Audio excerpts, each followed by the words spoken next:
इस कहानी की शुरुआत में कंपनी को दिखाया जाता है जिसका नाम वाइफ लाइक होता है, जो लोगों के लिए एंड्रॉइड बाइक बनाती है जिनकी पत्नियां मर चुकी हैं, और उन्हें इस तरह बनाया जाता है जिन्हें देखकर कोई बता नहीं सकता कि एक रोबोट है, क्योंकि जिनके पास ये रोबोट वाइफ होती हैं वो उनका हर काम करती हैं, जैसे कि खाना बनाना, और उनकी हर कमी को पूरा करती हैं, जिससे कुछ लोगों का मानना होता है इन रोबोट को भी इंसानों जैसा ट्रीट किया जाना चाहिए। इसलिए कुछ लोगों ने इन रोबोट लड़कियों को अपडेट करके आजाद कर दिया होता है, जिससे इन रोबोट का कोई भी मालिक नहीं होता और ये अपनी जिंदगी जी सकती हैं।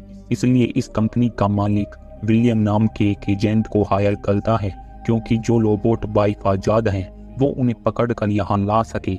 लेकिन हमें पता चलता है विलियम की वाइफ भी मर चुकी है, इसलिए कंपनी का मालिक विलियम के लिए एक एंड्रॉइड वाइफ बनाता है, जिसके अंदर विलियम की वाइफ की यादें कंपनी ने डाल दी होती हैं। इसलिए विलियम उसे घर लेकर आ जाता है, और जब विलियम उसे ऑन करता है वो विलियम को देखकर चीजें सीखने की कोशिश करने लगती है, जिससे विलियम भी उसे कुछ चीजें सिखाने लगता है।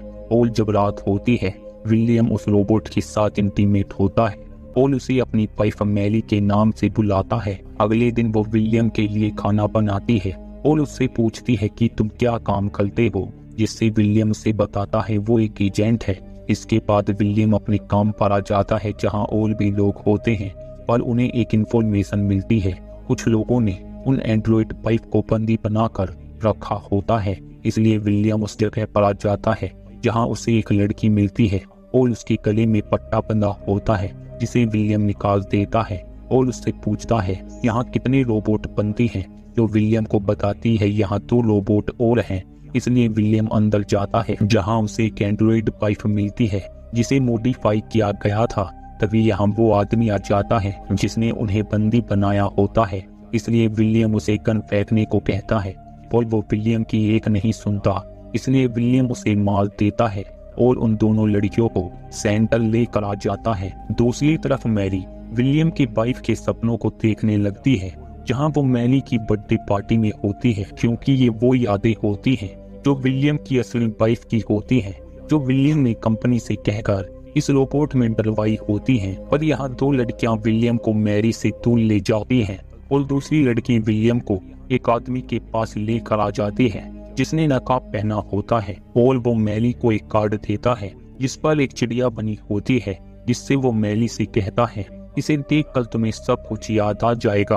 पर मैरी उसकी बात समझ नहीं पाती कि वो क्या कहना चाहता है। इसके बाद वो मैरी के सपने से बाहर आ जाती है। साथ ही मैरी कुछ देर के लिए घर से बाहर भी चली जाती है और उस आदमी के बारे में सोचने लगती है जो उसे पार्टी में मिला था।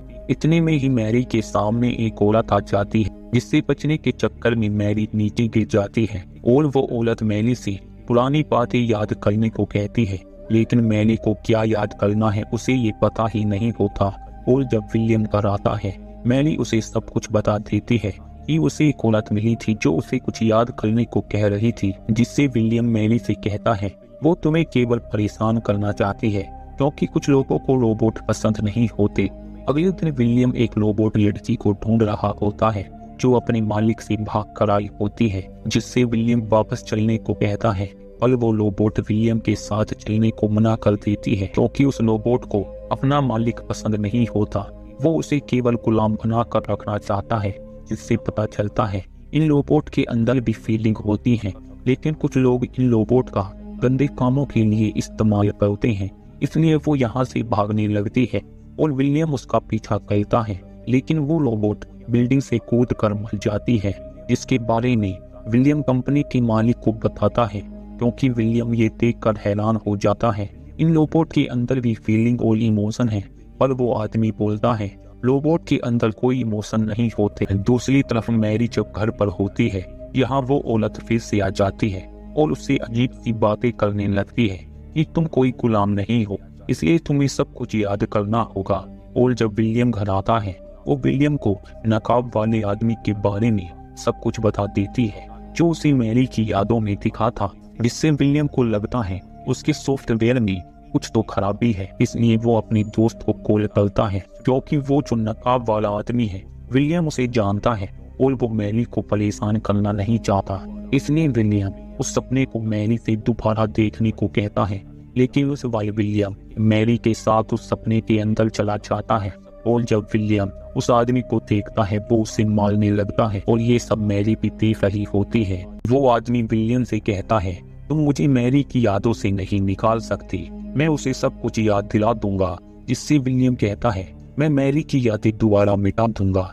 यानी कि विलियम मैरी से कुछ तो छुपा रहा होता है जिसे वो मैरी को याद दिलाना नहीं चाहता और ये बातें मैरी भी सुन लेती है, जिससे उसे कुछ तो अजीब लगता है। लेकिन विलियम उस आदमी को पीटने लगता है, पर इससे पहले विलियम उस आदमी को मार पाता मैरी विलियम को सपने से बाहर निकाल देती है, जिससे विलियम को बहुत गुस्सा आता है क्योंकि वो उसे मारने ही वाला था। लेकिन उसका दोस्त विलियम से कहता है, हम किसी को सपने में नहीं मार सकते क्योंकि ये नियम के खिलाफ है, जिससे तुम्हें जेल भी हो सकती है। इसके बाद विलियम मैरी की वो सब यादें मिटाने को कहता है जो उसने आज देखी होती है, पर मैरी अपनी यादों को मिटाना नहीं चाहती। लेकिन विलियम बिना उसकी मर्जी के मैरी को सेंटर भेज देता है जहां उसे और भी लड़कियां मिलती हैं। पर जब मैरी उनसे बात करती है उसे पता चलता है वो यहाँ कई बार आ चुकी है, यानी कि विलियम ने मैरी को यहाँ कई बार भेजा है उसकी यादें मिटाने को। इसलिए वो लड़कियां मैरी से कहती हैं, तुम्हारे अंदर दूसरी फाइल सेव है जिन्हें देखकर तुम अपने बारे में जान सकती हो कि तुम कौन हो। पर इससे पहले वो लोग मैरी को अपने साथ ले जाते हैं और उसकी पुरानी यादें मिटा देते हैं। दूसरी तरफ वो औरत विलियम के दोस्त जैक के घर आ जाती है जो उसकी गर्लफ्रेंड को एक चिप देती है और उसे जैक को देने को कहती है। अगर मैरी की जब यादें मिटा दी जाती हैं उन्हें पता नहीं होता कि मैरी के अंदर और भी फाइलें हैं जिन्हें जब मैरी देखती है वो उन यादों में उस आदमी और विलियम को देखती है। और यहाँ से कहानी फ्लैशबैक में जाती है जहाँ हमें मैरी और उस आदमी को साथ में दिखाया जाता है जो असल में मैरी का बॉयफ्रेंड होता है।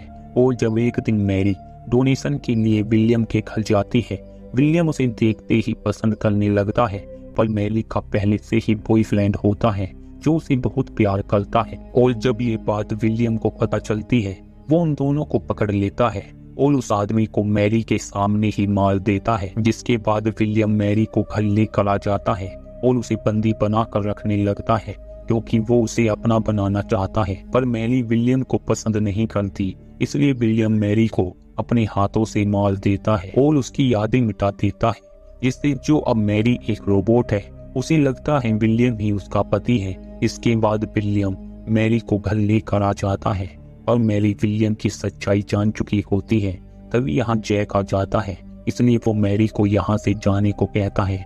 और अब जैक को भी पता चल चुका होता है विलियम ने उस आदमी को मारा था ताकि वो मैरी को अपना बना सके। इसलिए जैक मर्डर के केस में विलियम को अपने साथ चलने को कहता है, पर विलियम अपने दोस्त को भी मार देता है और ये सब मैरी भी देख लेती है।